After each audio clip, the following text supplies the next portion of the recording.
dan saya melihat dengan jelas sekali. Dia menaiki tebing.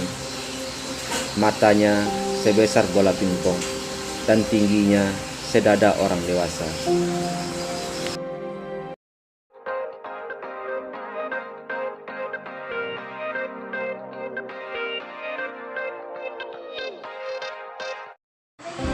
Halo sahabat YouTube, hari ini saya akan menceritakan tentang kisah saya sendiri yang diantar oleh makhluk Gunung Merapi. Sebut saja nama saya Joy dan kakak saya bernama Andi. Kami berdua sangat pengikut sama orang tua, apalagi sama orang tua laki-laki kami. Kemana aja bapak pergi, kami sering minta ikut, baik acara-acara di kampung, pergi ke pasar ataupun ke ladang, kami sering minta ikut. Apalagi saya, waktu itu saya yang paling kecil, karena waktu itu baru cuma kami berdua, anak bapak dan ibu kami. Kejadian ini terjadi pada saat saya berumur kira-kira 6 tahun dan abang saya masih duduk di kelas 3 SD. Oh ya sahabat YouTube, kami tinggal di daerah pegunungan, di kaki Gunung Merapi. Dan bapak saya selain bertani, dia juga seorang pedagang.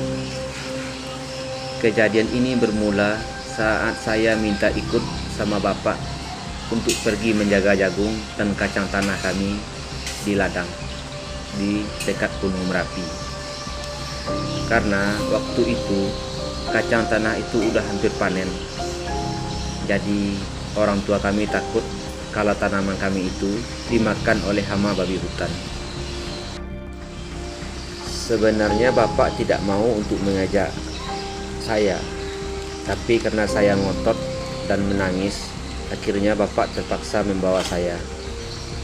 Ibu pun bilang sama bapak, ya udahlah, bawa aja lah, kan ada teman bapak di sana, daripada sendirian aja, kata ibu.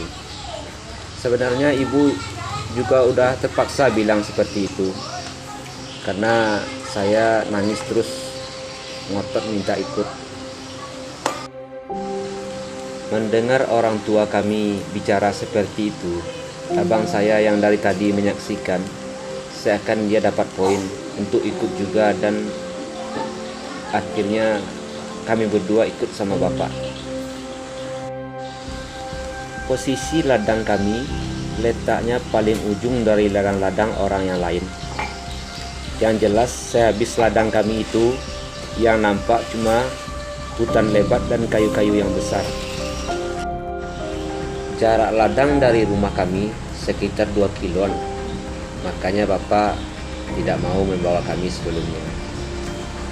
Memang sekilo berjalan kaki kami masih di perkampungan. Dan selebih itu sawah, baru ladang kami setelah itu.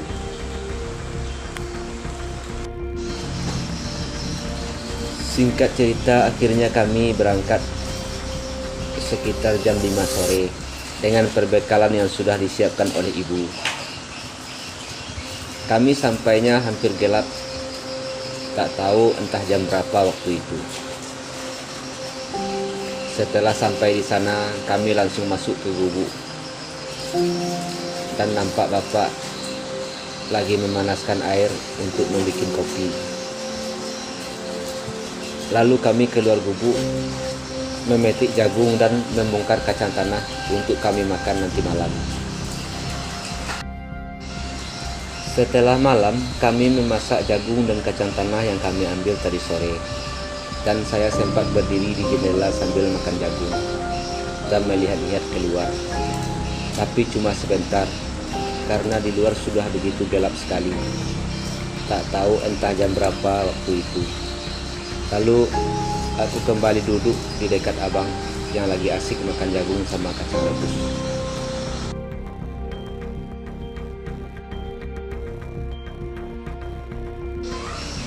Saya masih ingat kejadian waktu itu. Selagi kami makan jagung bersama kakak, saya mendengar bapak ngomong sendiri di depan pintu pondok. Biasanya banyak babi di sini gumannya. Kok sekarang tidak ada satu ekor pun? Aneh, kata bapak. Kami pun tak begitu mempedulikan waktu itu. Yang jelas setelah perut kami kenyang, lalu kami tidur. Dan sekitar jam 3 pagi kami dibangunin sama bapak. Karena bapak harus berangkat ke pasar sehabis sholat subuh. Jadi setidaknya jam 4 atau jam setengah 5 subuh kami harus sampai di rumah.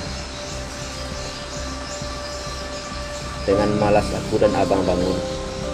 Maklum masih jam 3 dan cuacanya pun sangat dingin sekali. Maklum udara pegunungan. Jadi setelah bersiap-siap, kami pun berangkat pulang. Dan waktu itu saya digendong sama bapak. Karena hari masih malam, masih gelap. Takut saya jatuh nanti. Sebab jalan yang kami lalui di pinggir tebing yang landai. Sekitar 5 meteran lah ke bawah. Lumayan juga kalau jatuh. Dan di bawahnya mengalir air dari Gunung Merapi di sela-sela batu besar yang ada di sana. Dan setelah kami berjalan sekitar 100 meter dari ladang kami, tiba-tiba abang saya bicara sama bapak. "Pak, itu apa, Pak? Kok ada orang merokok di sana?" kata abang sambil menengok ke bawah sekitar 3 meter di bawah kami.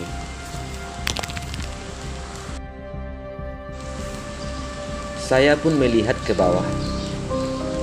Saya melihat seperti ada 2 bola api yang besarnya sebesar bola pingpong. Lalu bapak saya cepat-cepat memutar kepala abang dan sambil menegaskan, "Jangan ditengok juga, cepat jalan aja terus," begitu kata bapak. Sambil jalan, abang saya menoleh juga ke belakang. Dan sekali lagi bapak menegaskan kata-katanya, "Udah, jalan aja, jangan ditengok ke belakang, jalan terus, jalan," kata bapak sekali lagi. Bapak tidak sadar, selagi bapak mengurus abang yang jalannya selalu melihat ke belakang. Saya yang digendong bapak, otomatis pandangan saya mengarah ke belakang. Dan saya melihat dengan jelas sekali, dia naik ke atas tebing dan mengikuti kami dari belakang. Matanya sebesar bola pingpong dan tingginya sekitar sedada orang dewasa. Saya merasakan tangan bapak yang mengendong saya amat gemetaran. Namun kami terus berjalan dan saya masih ingat betul, sekitar 200 meter dari tempat kami pertama melihat makhluk itu, bapak terpeleset. Kami hampir jatuh ke bawah tebing. Untung dengan sigap bapak memegang rumput yang ada di pinggir tebing itu dengan tangan kanannya, walaupun tangan kirinya lagi mengendong saya.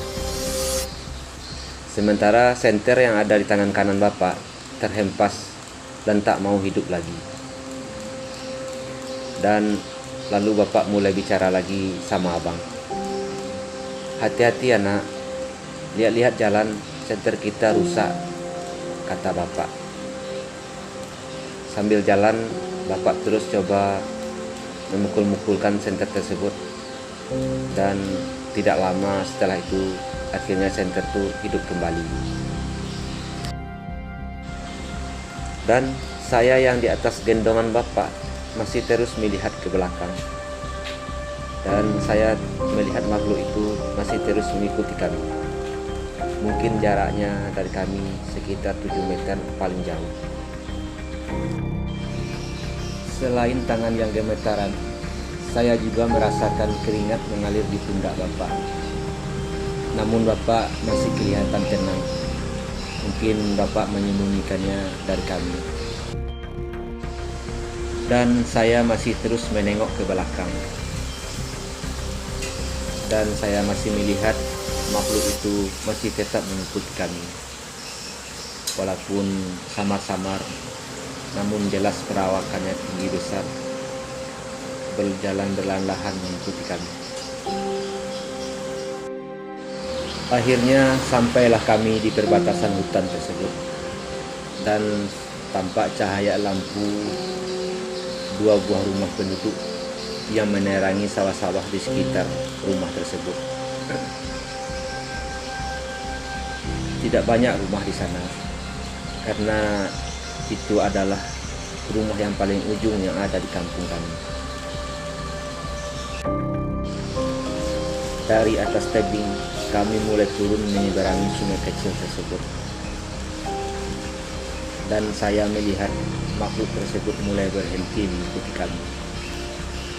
Dan makhluk tersebut duduk di atas tebing sambil memandang ke arah kami yang berjalan. Tak lama kemudian, akhirnya sampailah kami di depan rumah penduduk. Samar-samar saya lihat makhluk itu masih duduk di atas tebing. Makhluk itu adalah seekor harimau besar, yang kalau di kampung kami orang menyebutnya dengan sebutan Inyak. Inyak penunggu gunung Merapi. Rupanya dia bukan mau memangsa kami, malahan dia mengantar kami ke tempat yang aman. Dan itulah pengalaman yang tak terlupakan seumur hidupku. Walaupun saat itu saya masih berumur 6 tahun, tapi kejadian itu saya tak pernah lupa, karena kami pun sering menceritakannya kalau sudah berkumpul di rumah. Sampai di sini dulu sahabat YouTube. Assalamualaikum warahmatullahi wabarakatuh.